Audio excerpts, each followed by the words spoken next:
I want to welcome to the Wholesaling Inc. podcast, the Rhino Tribe from New Jersey.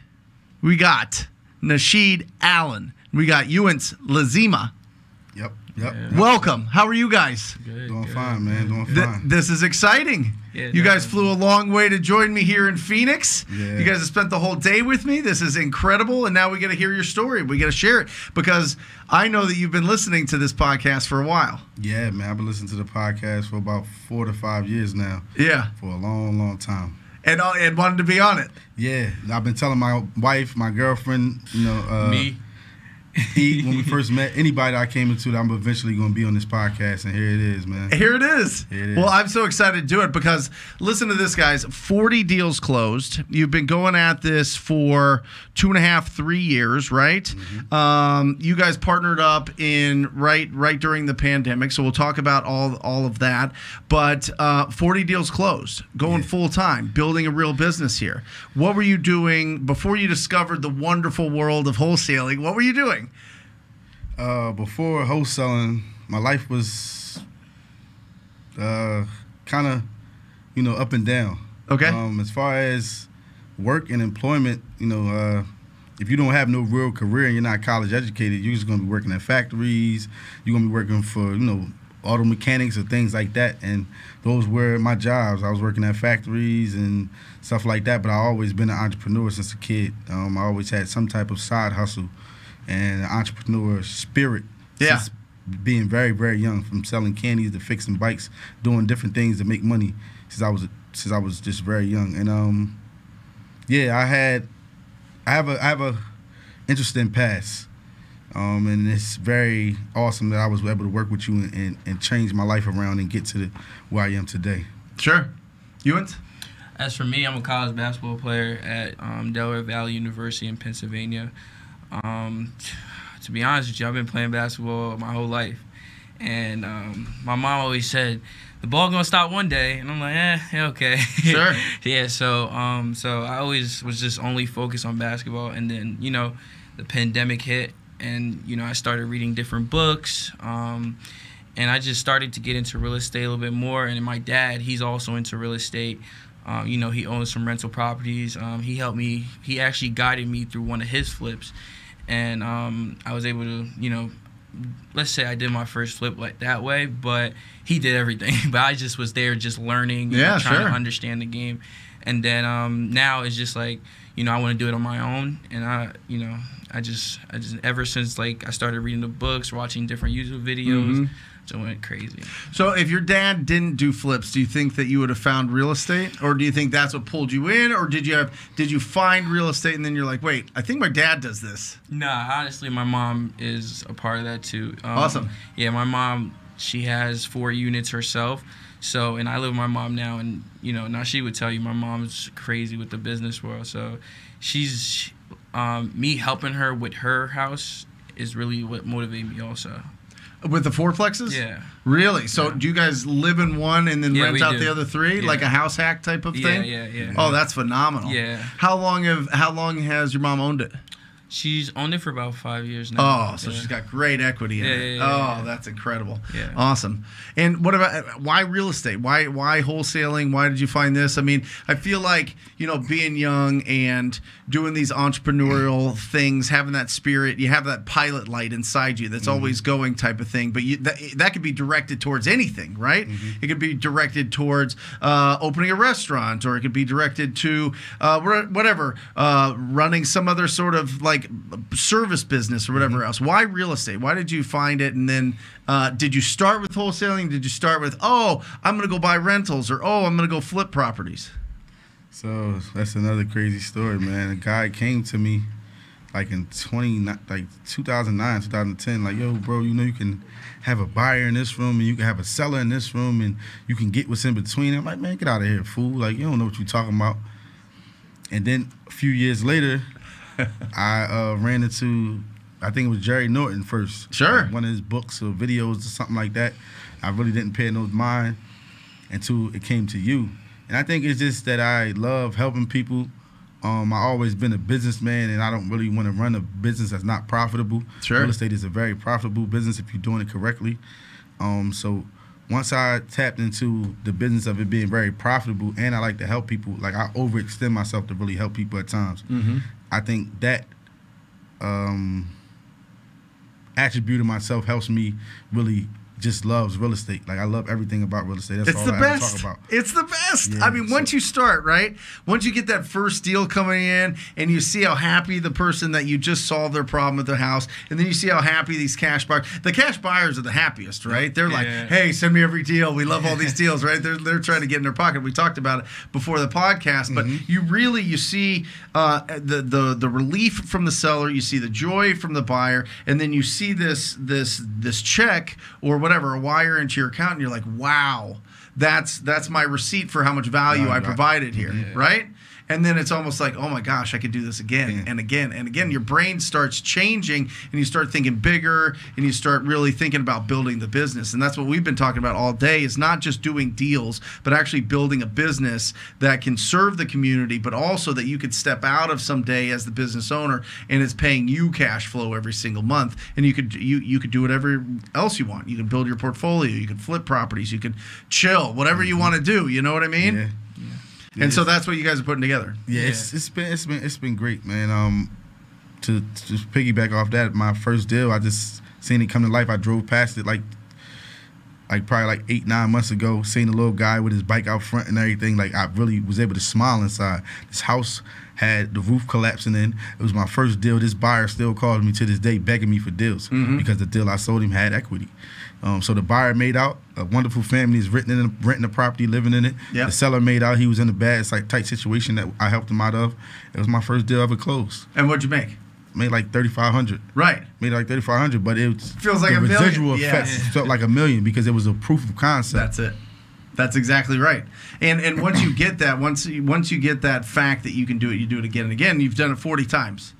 So from doing that first deal, were you going full time in real estate, or then did you start adventuring into? Were you still doing it part time? Were you working full time? I still say I was doing it part time, even when I say I was doing it full time, because a lot of people think that just because you're working, you're actually doing effective work, and you're not. You know, you're still laughing and giggling here, not really doing it consistently.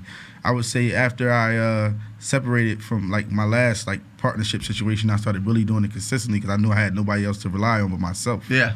And that's when things started really forming for me. So I would say probably for the last year or so, I've been really doing it consistently every day, waking up. So those deals I was doing, I was doing it part-time, because of the hours, I would say, because of the hours that I was putting in actual work and time. What were you doing the rest of the hours? Just chilling with my family, just chilling. Sometimes I was working on and off, but I couldn't really get with it. It would be 1 month here, and that's because real estate ain't closing deals as fast enough. So I'm trying to go back to work for a couple months until I close another deal. That's right. I just wasn't being fully committed to the process, and when you got a family and stuff like that, and you need bills paid. But the greatest thing about it is that my girlfriend, she makes enough money to hold the household down. Cool. So I was able to have that free time to really build this business up. That's incredible. Well, and I think it's really important, and it goes kind of against what we think as being an entrepreneur. Your first year to 7 years, truly, maybe 3 to 5 if you're really pushing, that's your hustle season. Yeah. That's when you're in it. That's when you actually have to treat it like a job. And it's a job that you're not getting paid as much as your other job that you just left, because that was guaranteed. It's already with an established business, and you're starting to build up the momentum in your own business. So you actually go take a dip in income for the advantage of building an actual business. Right. That's why people go back. That's why people quit. Because they feel that freedom for the first time of not having a job, and then they don't treat this like a job. And then all of a sudden you're kind of just all over the place, inconsistent, and it just doesn't work that way. And that was the greatest thing, that I had to understand, that following your system was not only what I needed, but following your system had to be done. Yep. Because I couldn't get from point A to point B without it. You need organizational skills, you need follow-up skills, you need lead generation, you need so many different layers of skills to put all together to do deals consistently. Yep. You might get one at every blue if you just running some willy-nilly program, but you really have to have systems and organization to really do consistent deals and do 1, 2, 3, 5, 10 a month. Yep. And I think that's where I lacked out is because I wasn't organized or like I wasn't following up. So like I would text a list or I would cold call a list and then just put it to the side and go get another list. So like after connecting with Nas and he's bringing me through like the TTP program, he's like, see, you got to follow up. You got to be organized. You got to be on top of the people that you reach out to because, you know, sometimes they need some seasoning, you know, and that's his motto. You have to season them. Like for example, yesterday I got him a lead. I said, Nas, yo, I got this lead. He's like, yeah. It sounds good, but he needs some seasoning. Like that's and for me, like last year, I would have been like, let me lock this up, blah, blah, blah, let me see what I can do. And let's say if it doesn't work, I'm like, all right, push it to the side and just move on to the next. Yeah. But, you know, you do have to you've got to follow up. You got to stay consistent. And you have to know our target audience. Our target audience are older white folk. So they don't like to be rushed. Sure. You know, so if they definitely like the very, very older ones now, if you're running for a few younger ones, pressure doesn't work. Stuff like that, it's okay. But with the older people, pressure doesn't work. They're going to just cut you off on the phone. You offer a number that doesn't make sense. Like those things that are telltale signs that you're not a real investor or that you're just rushing the process and that you have assignment fee breath, it's going to dead the conversation. Facts. I love it, and that's a huge point. Everybody should listen to that because it's literally you want to understand what their timeline is, and if somebody's really kind of stiff-arming you, they still have that force field up. You need to take the time to build the relationship. They have to trust you. Yeah, for sure. Now, listen, we want to shorten timelines. I mean, time kills all deals, but we want to make sure that we're respectfully shortening these timelines and just being in front of them and not just being like, here's your offer, here's your offer, here's your offer. It's finding out, has anything changed? What's going on? Are you ready to review this cash offer that I have for you? Raphael used a great analogy earlier. Jenga is what prospecting truly is. Because once you remove that one, they all start falling. Because this one said 6 months from now, he said 3 months, he said tomorrow. So once you build enough of them in the pipeline, they all start coming through. So the leads that we've gathered through June and some even through May will now start to close and come into fruition in July and so forth and so on. So you can't have no hiccups. And listening to Bill the other day, consistent marketing and lead follow-up is the most important part of our business. Like Nas explained earlier, the deal that we closed for $33,000, which was really nice. It was a lead that he had 2 years ago. 2 years ago. Yeah. You know what I mean? That's crazy. That's a crazy story. Could we break that down, that deal? Is that the one you want to break down in this podcast? Because that one is phenomenal. I can't wait. All right, let's hold off on getting too into it because I want you to tell that story because it's incredible. Crazy, but yeah, Raphael was talking about like all the leads are like a game of Jenga where you pull it out and you put them on top, and then all of a sudden they just all start falling. All of these deals start going and the momentum starts picking up once you're consistent. As long as you're consistent and you're staying in front of them. I find it one of the biggest errors that most people make is they're fine going out and getting the leads, but they don't want to do lead follow-up. No. They just want, kind of like that was my mistake, initially, right? Yeah. You were like, you know what, if they don't want it right now, I'm gone. Yeah. But the fact is, I mean, I've done 2,000 deals, and maybe one out of those 2,000 was like, I need to sell this home right now. Can you come here right now? Yeah. You know what I'm saying? And this was like 6 years ago. It was not this market. You know what I'm saying? So everything is made in the lead follow-up. All of it. And it takes patience because we're right there and you see it. You can feel it. You can already see the closing happening with these leads. You're like, oh, this is going to be an unbelievable one. Just make a decision. What is happening? You gotta push that all down. You gotta have that patience, but you gotta pull them along. You gotta stay in front and help them make a decision. And I think that you'll get those wham bam thank you ma'am deals while you're seasoning, of course, because we just closed one for 18,000. You'll get those deals that you just get and they're ready to go right now. They're ready to sell. They want the house out their hair. So when you see those ones, you got to really jump on them too. But I think the seasoning is the more important part of the whole business, you know, because it just allows us to stay, you know, having deals in the pipeline, and the pipeline is the most important thing. If we don't got no closings pending, we ain't nothing. Right. No, yeah. And you got 4 right now? 4 pending right now. 4. You negotiating?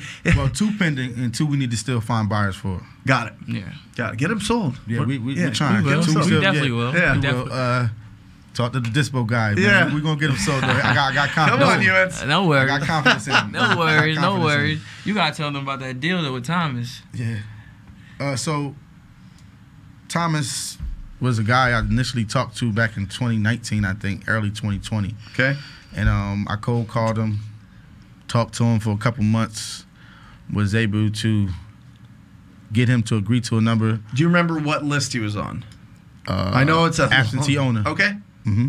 So just a tired landlord Just list. a tired landlord. That was So- the main list that I hit, like in 19 and 20. Like that was the list I like really stayed next to. It's a was absentee staple, owner. right? I mean, That's on it's you have to hit that list. It's in there. Basically, for anybody that's new to it, it is people that don't live in the properties. These are rental properties. Oftentimes, these are vacant properties, or they've had tenants in there a long time. But then they've owned them at least 7 to 10 years. It just and when depends. I changed that filter from your, from the advice, course, yeah.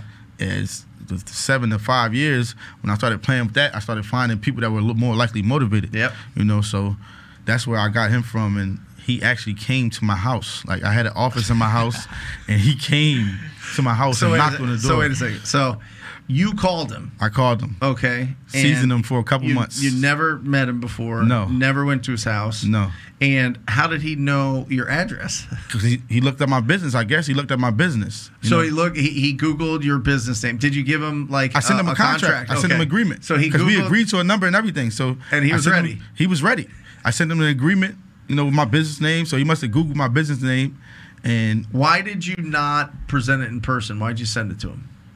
well, that's how I always learned. I never really do contracts unless I'm on an appointment. Right. If I'm closing them on the phone, like virtually, I've done virtual wholesale and I'm in the same city and I Right. just never go meet the person. Like, Got it. and I use that same model right there Yeah. in New Jersey. Like, Yeah. and it could be down the street. But if I know what the number is, I don't need to go come see the house. Why? Okay. I know what the number is. I know what my buyer is going to buy it for. Yeah. So I will still lock them right up. And then I'll do all the inspections and everything like that on Got the it. back end.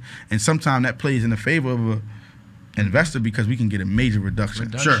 Yeah, Major reduction. So you sent him a paper copy, or is this like email? No, DocuSign. Right. Yeah, DocuSign. So he's looking at, he opens up his email. Uh-huh. He sees your company name. Mhm. He Googles your company name.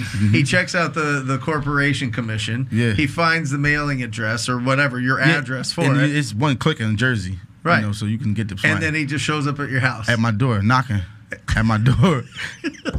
Right. Mr. Allen, you sent me this contract. Da, da, da, da. Basically, like barges his way in, like kind of like. I'm like, hey, buddy. But unbeknownst to him, my whole house was an office. My Right. whole living room was an office. Everything Right. it was 3 desks in there. My wife works for like a company that supplies diapers and stuff like that with a lot of their funding. Yeah. And programs and stuff like that. So she always was on the phone. I'm always on the phone. And then the kids were homeschooling because of COVID. So I'm like, it's beneficial for everybody. Threw the couches out and everything. Right. Put the bandit signs in the front of the house. He's walking up. There's bandit signs in the front. In the front. You've got your whole living room, As an living office. area is an office. Yeah. And he's like, hey, here's this contract. Yeah, what's right? going on, man? Yeah. Man, I'm not messing with you. You don't got no real office, da da da da. And just so happened, And he left. and he left. Yeah. Never heard from him. I followed up with him a couple times. He didn't really give me I signed with somebody else, da da da da da da da. But what they didn't know is what we found out Uh-huh. is on how to get the property closed. So I met Ewens in February. I sent him the $20,000. He might have got him under contract. 20,000 what? I sent him 20,000 leads, Got already skip trace and everything. So I these sent- are address, phone numbers, Yeah. names of distressed property. distressed owners. property. I was looking at them leads like, Nas, what? So I scraped literally every lead I ever skipped trace and batch, Mhm. and it came up to like 649 or something crazy number, Yeah. like very very close to 20,000. And I sent it to him. I said, "Oh, bro," and I didn't know, and I believed that he was going to do nothing with it because a lot of people come to me, "Oh, Sure. yeah, I'm ready to be in real Yeah. estate." They'll never do nothing. I've already called these lists, so I'm sending him old lists, and I know I got that from you. It's about training people. Give them dead lists, see what they can do with it. Like, Yep. I sent them a whole 20,000, and we didn't close, and we got a lot of deals from it. Mhm. And he brought Thomas in, the same seller, for another property, Thomas owns more properties. So he owns about 6 or 7 properties in the area, right? So he brought him in for another property. So once I seen him put him in Podio and all that or whatever, I'm like, yo, bro. I'm like, yo, I was talking to him before, almost had him on the contract. Yo, I'm about to call him right now. Now he's telling me I ain't even talk about the property he called him about. I went right back to the property. I said, yo, you still got that property? Yeah, she's still in there, the tenant. Yep. Don't worry about it. I said, don't worry about it, man. Let me try to get in contact with her. And I finally got in contact with her. That was the biggest breaking point of me door knocking or me cold calling a tenant. Like, you know, in bad areas, it can be bad. They can, you know, they don't want to talk. You know, they can be disrespectful and stuff like that. So I just wasn't adapt to it in the beginning of just knocking on somebody's door and stuff like that. That can be dangerous in certain parts of the world, you know. So I got it up and I got in contact with her. When I got this lady on the phone, I gave her the cash for keys, and I got the contract signed with her. I went back to him and said, listen, I got an agreement signed with her. Here's the agreement.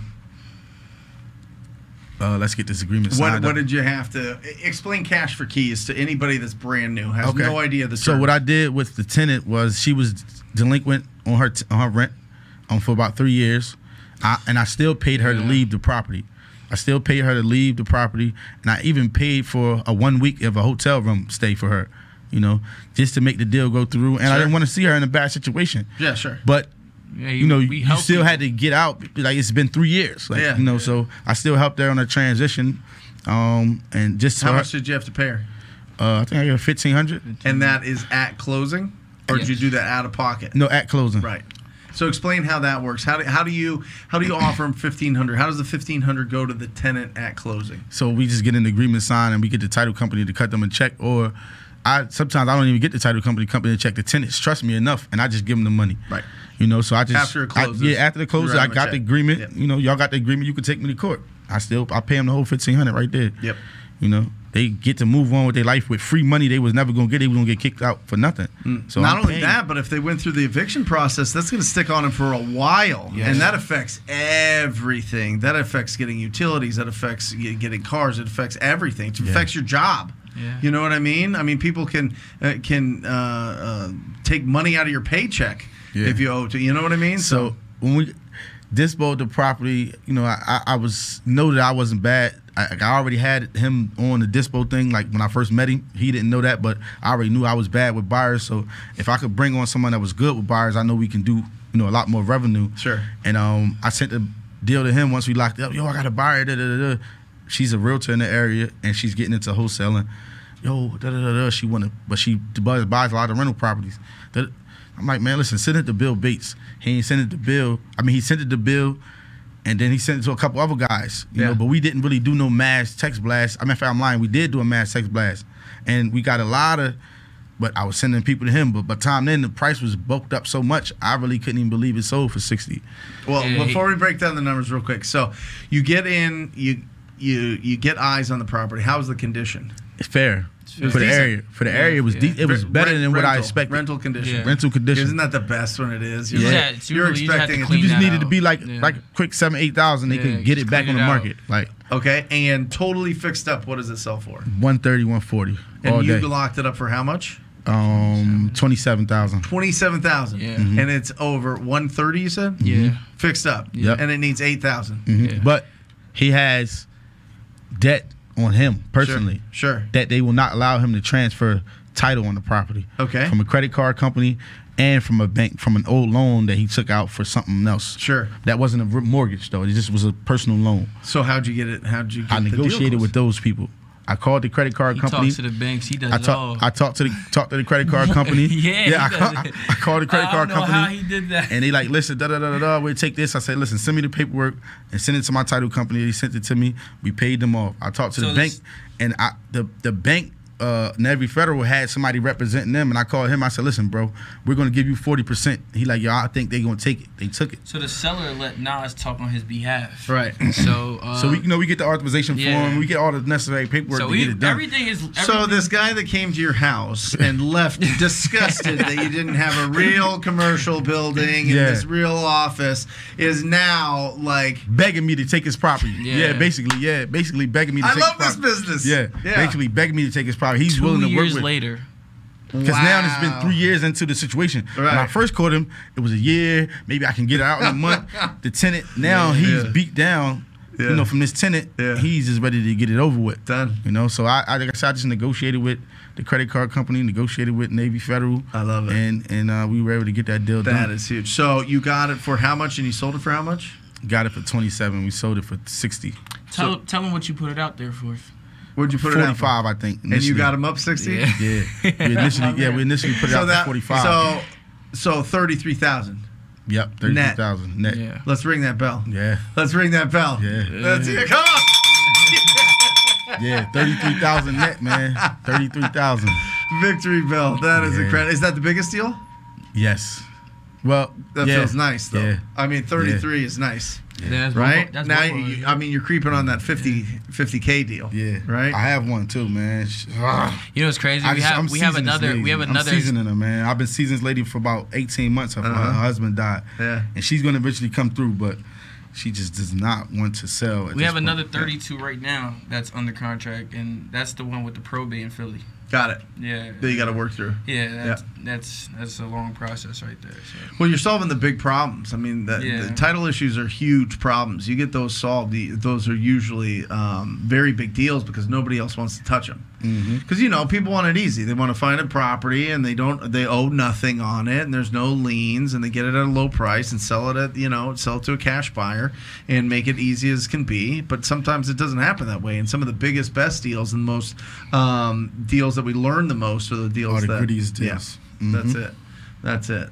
So what do you do? What do you do when you're not doing wholesale? Are you like personal development wise, right? Like you can go to school, right? Going to school, and that can get you a really nice career, right? Or you can really work on yourself. You can self-educate yourself and self-develop yourself and really build an incredible business, a fortune. So what do you do for that? What do you guys individually do for that kind of personal development, self-development, growth? Oh, okay. So for me, like I told you earlier, my major was criminal justice. Yep. When I first got into school, and I was like, maybe I'll be a lawyer, and down the line maybe I'll be a lawyer for athletes or something like that. Sure. But then, I started during COVID. I read Rich Dad Poor Dad. And I was watching a lot of Max Maxwell, and my dad and my mom, they're basically investors, Yeah. So I'm just like, I don't think I'm gonna, want to have a job. I'm gonna have a business, and I feel like I always had that. People always had that told me like, work hard in your 20s, so you could chill in your 30s, 40s, 50s. So that's really my inspiration is like, I'm gonna put my head down right now, which it is, and I'm just gonna keep going and pick my head up in my 30s and be like, okay, I'm Love here. it. Yeah, I'm here. Putting in the work. Yeah. So. Work, experience, any reading, any podcasts, any YouTube that you like, any suggestions? I started listening a lot since Nas Yours. Yeah. Also listen to Bigger Pockets a lot. And then as for and Max Maxwell also. So I basically mix everybody. Love it. And then just gain as much knowledge as possible. And yeah. What does the rest of your basketball team think of this? Like, Truthfully, they're gonna see this. I hope. Yeah, I hope they see this. I mean, you can give them a shout out. They don't really. No one really knows I do this. I'll be honest with you. Sure. They if you go on my Instagram page, you'll be like, this guy is just a basketball player, he's an athlete. So my thing is, I'm a senior. I'm gonna be a senior in college now. So is where I'm really gonna start going on the social media and just trying to expand the business. That's it. Yeah. So because I was just trying to learn it and trying to feel it and trying to make sure this is what I really want to do, and this is definitely what I want to do. I wake up in the morning, I work out, I get my basketball stuff in. Yep. And then, for the next 6 hours a day, it's just real estate. And then for the rest of the night, it's just homework. So that's what my day is like every day. So. Well, you're going to blow their minds when they see this podcast or, see what you're up to. Yeah. I mean, there's going to be a lot of, hey, what are you doing? What's happening? You know what I mean? Yeah, I know. So get ready for that. Yeah. Don't get distracted, though. No, I'm locked in. Hey, basketball team, don't distract this man, all right? Locked in, man. He's locked in, all right? No, I'm just kidding. So for myself, this podcast I'm reading, man. This podcast I'm reading, trying to read as much as I can, but I got a 10-month Yeah, you got a old baby. son. Yeah. 2 other kids. So I just, more with the family thing, spending time with my family, my girlfriend, and my kids, and just listening to podcasts for real. Because I'm more of a visual learner, So me listening to you talk, like I can really take what you say and go right there and act on it. Yep. Like, I'm that type of learner. Yeah. So. Well, I think it's important. You need like to distill all the things, right? You need to distill anything, any book you read, any podcast you listen to, any YouTube that you watch. Is it entertainment? Is it education? Or is it instruction? Right? Yeah. What you need is instruction. Yeah. What driver, go out and get these, like build this business need is just tell me what to do and I'll go do it. That's it. But I don't want to sit here and theorize about it because it's gonna just I'm gonna just spin my wheels and I'm gonna overthink this too much. Just tell me what to do.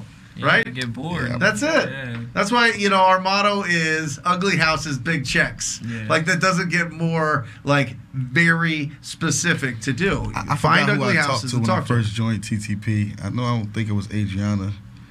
I forgot who I talked to when I first joined TTP, man. But I just closed the deal for like $12,000, and he like, yeah, I'm like, yeah, I'm ready. I'm ready, man. Like I've been just waiting and waiting and waiting.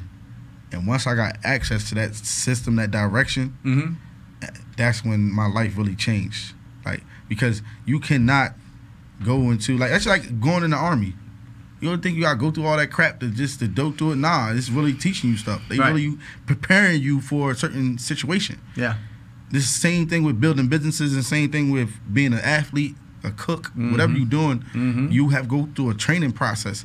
And most of us, we in the microwave, we want to cut that training process. We don't even want to go through the training process. But once I really got deep into the TTP, like I understood that, networking and really listening to what the people that's doing it more than me is saying is the most important thing. Yeah. Like, yeah, you're the hero, but there's a guide. You know what I'm saying? Like there's somebody to show you where to go, and it's kind of like, we all have different paths up it, but it's when you start going sideways that you need somebody to keep you pushing upwards. You know what I mean? When you're trying to go down, or you're trying to get distracted, or you're trying to do something else. Come on, let's go this way. No, don't flip that house. Just wholesale it. No, don't hold that in your portfolio yet. Wholesale, build up the bank account, like all of those things. But it doesn't work unless you put in the work. Yeah. You know what I mean? You've been putting in a lot of work, and it's been incredible to watch. It's been a real honor to watch. So absolutely incredible. So speak to people that are just getting into it. Let's say those stars in their eyes, fire in their belly type people that are listening to this, watching this, and they're excited to get going. Never done a deal. What advice would you give them? What advice would you give them? And I have a follow-up question. being Brent is very possible. Yeah. Being Brent is very possible. If you watch TTP and you watch this podcast every day and you see the people that you come in contact with from Pace and Jamil and all these different successful people, this is not by accident. This is not, props. This is real. Yeah. So if a person works hard enough, they could be you and even bigger than you. For sure. So that's the advice that I would really give them. Just act. Don't wait around and keep theorizing and keep everybody scared. Mm-hmm. I just watched a video. Jay-Z said that I wouldn't take advice from nobody. Everybody's scared. Because until you put the person that did that, then they be like, oh, yeah, I know my guy. He did this. I know this guy. He did that. Mm-hmm. But until you're that guy that did it, everybody's telling you not to do it. Everybody's scared. Yeah. Pace's theories is crazy. But look, he proved probably a lot of people wrong thinking that he couldn't, so you can be whatever you want. You just got to really believe it. Yep. And don't go off it just because Brent told you. If you have that fire, just act. Yep. And if they follow your information, they'll win every time. Love it. So for me, if somebody's starting today, it's I would tell them hey, in real estate, you're always going to win, right? You're always going to win. Even though it might be a tough situation, you're always going to win. Maybe not now, but long term, you're definitely going to win. So I would say stay consistent, be patient. Mm-hmm. You have to have patience, even with sellers, buyers, lenders, whoever you're dealing with, you have to have patience. Because, you're on other people's time. Yeah. So if you're not, you have to be patient. That's one thing. Basically hustle, grind, put your head down and just keep going. You know, you really just have to keep going. That's with everything. Even for basketball, for me, you know, it was tough because I was always like 5'3", 5'2", but then I shot up. But, you know, it's just, my motto is just keep going. And that's the same thing with me. Just keep going, be consistent at everything you do. Yeah, it's skills. Yeah. It's building the skill over and over and over and over, and that's the most beautiful thing, because once you have the skills, you can't take that away from you. Yeah. You can take money away, something can happen, an accident can happen, a divorce can happen, a bad business decision can happen, but you still have the skills to go out there and serve the community, you win. Yeah, I feel like once you're inconsistent, too, is like you start to lose confidence, you know, because, and you think you're losing confidence because, oh, I'm not getting no, because you're not consistent. You know what I'm saying? If you consistent, you're gonna be confident. You know. I have one of those brains that, like, if I don't constantly have something to do, I start like hallucinating the craziest things of all time. I like him because he got a little ADHD. He's always moving, so he's always at it. You know what I'm saying? He's always at it. He'd be like, all right, what's next, E? What's next? All right, what we doing? Oh, all right, E, did you? All right, what's next? All right, okay. Yeah. You know, he's always going, and that's what you got to stay consistent. And he's a consistent person. Yeah. I'm a consistent person. So I feel like anybody starting a business, just like, it might take you 3, 4, 5, 6 months to close your first deal. Yeah. But the fact that you're consistent for those 6 months, the next 6 months you might close 10 deals. That's it. Because you're consistent within those first 6 months. You have to keep going, truthfully. That's it. Yeah. Yep. It's just putting it in. It just and not giving yourself enough idle time to get shiny object. Enough idle time to, you know, start thinking that you're going to reinvent things. You know what I mean? Yeah. Like everything's already done. Yeah, make a new It's car. a very simple business. It's a very simple business. There's ugly houses. Have a conversation with the owner. Talk to enough of them. You're going to get deals. That's it. Yep. That is it. So I love it. How can people get a hold of you? How can people squat up with you in New Jersey or Pennsylvania? I know you guys do some deals in Chicago. How do people like squat up with you, connect with you? Maybe they just want to show you some love. Nasheed Allen on Facebook, NASHID Allen, ALLEN on Facebook. Nasheed Allen, I also believe, on Instagram. Okay. So they can follow me on Facebook or Instagram and DM me on Instagram or Facebook if they have any deals in Jersey they need help with closing. Love it. And as for me, they can go on my Facebook, Ewens Lizima, EWENSLIZIMA. And for Instagram, you go on there, it's mostly basketball, but you know, inside the heart, yeah, you know, it's real estate. So it's rf.ewens10, so rf.ewens10. Love it. Yeah. Love it. What's the big plan? What's the big plan, Nasheed? Like, is it owning a bunch of property? Is it being having the big landlord? Is it developing? Is it flipping? What is it? What do you see? Is it none of those? Is it just buying putting millions into the market? I don't know. Nah, it's definitely ownership. Yep. Ownership. Right now, it's kind of teetering, you know, on do I do it the single family style or the multi style? But yep. For the long term play, but I would say for the right now, near future, you know, we have a 3-man team with my guy Tone over there, and I think if we all can play our role for the next 6 months, we all can go off and do our own things. Love it. And really build on learning from each other right now and then taking the time to put each other in the best position to win.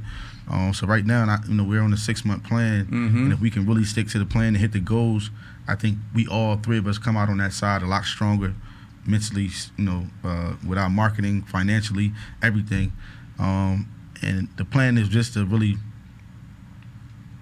be free, just have that free time to live my life. Like this today, my girlfriend had to drop my son off to daycare. She said he was crying. You know, just those type of little things that we can have that time to say, F daycare, she don't need to go to work, that we can really, you know, father and mother our children, you know. So just having that free time and really having that ownership, breaking those generational curses that, you know, the people before me and my family couldn't break. Sure. They just didn't have the information. Sure. They just didn't act upon the information that they did have. So that's just really the major goal, is just freedom and, you know, having that option. I love it.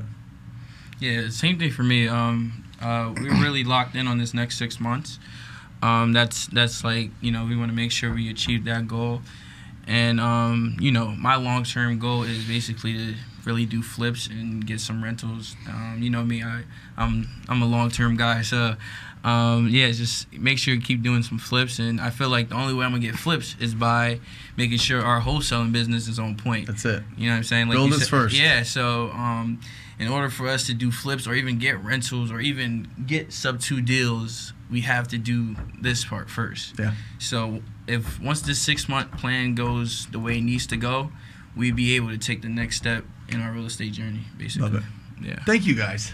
Appreciate Thank you it. for being on here. Absolutely incredible. I love the Appreciate it, story. appreciate it. I love what's going on here. I love the amount of momentum that you guys both have. This 6 months is it. Yeah. Right, we're it's locked push. The next 6 months is go. 180 days. How much can you put in? How much can you get out of what you put in? Like really challenge that. You know what I mean? How much can we make? Because you guys had like a 90-day, what, 100 grand in 90 days? Yes. Yeah. Right, and you're close. Yeah.